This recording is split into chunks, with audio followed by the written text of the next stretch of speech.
qui veut dire qu'on n'utilise pas l'énergie conventionnelle.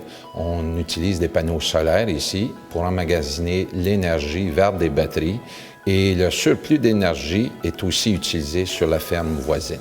Ce qui a rendu le projet intéressant ici, c'est que nous avons une ferme voisine.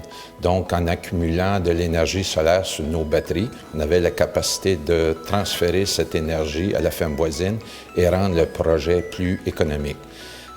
Par le fait, l'entreprise ici veut diminuer d'ici 2020 les gaz à effet de serre.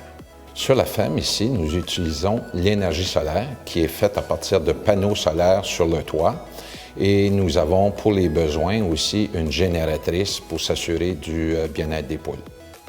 Ici à la ferme, on peut opérer même la nuit ou le jour quand c'est sombre parce que l'énergie solaire est emmagasinée dans des batteries et on utilise les batteries à ce moment-là. Nous n'avons pas de problème de surplus ou de manque d'énergie parce que nous utilisons des batteries et le surplus d'énergie est utilisé sur notre ferme voisine.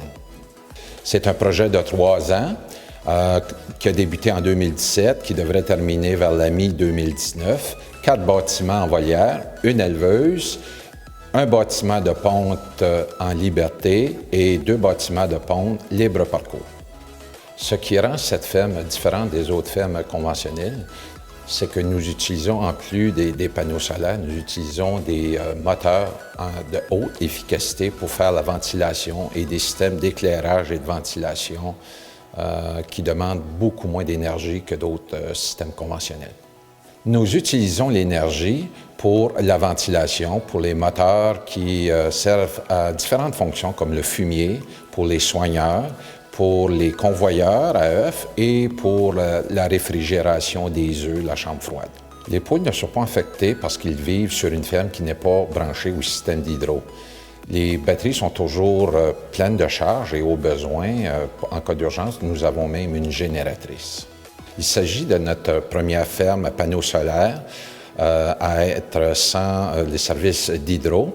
Et nous allons l'évaluer et je pense que oui, nous risquons d'avoir dans le futur d'autres fermes à énergie réduite. La meilleure chose pour nous, c'est une excellente occasion d'apprendre sur les énergies alternatives pour le futur.